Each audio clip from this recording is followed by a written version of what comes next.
Brazil is one of the world's top exporters. It ships soybeans, iron ore, coffee, and beef around the world with impressive efficiency. But try delivering a pallet of smartphones from São Paulo to the Northeast, and the system starts to break down. Why? Because Brazil's logistics network was never built for high-value manufacturing. It was built to move crops and minerals, cheaply, in bulk, and straight out of the country. That strategy worked well in the 20th century, but today it's holding Brazil back. In this video, we'll explore how Brazil's powerful export system is limiting its future and what it would take to shift gears.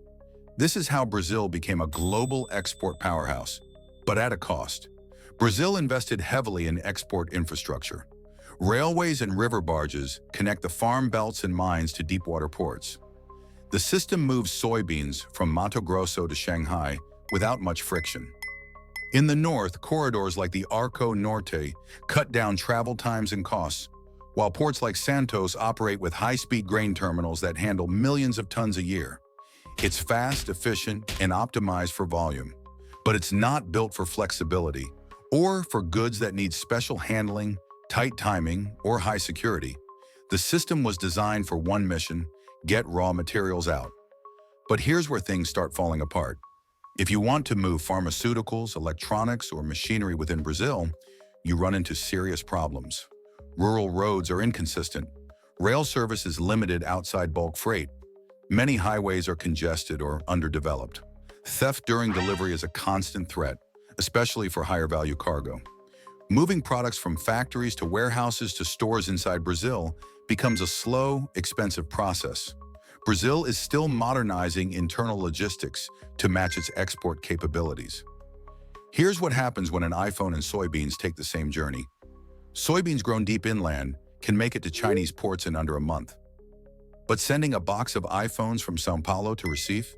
That trip can take just as long, if not longer, and it costs far more relative to the product's value.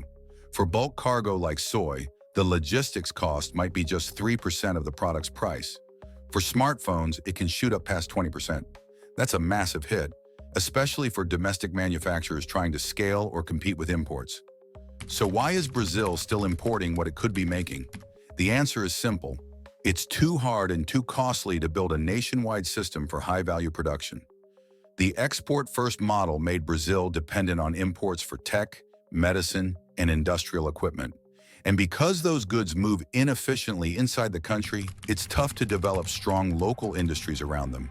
It's not a lack of talent or innovation, it's logistics. And that's why Brazil, despite its size and ambition, still buys many of its most valuable goods from overseas. Fixing this isn't just about roads, it's about the future. Brazil is starting to invest in change. Ports are expanding, logistics hubs are growing, and new infrastructure is on the way. But progress is slow.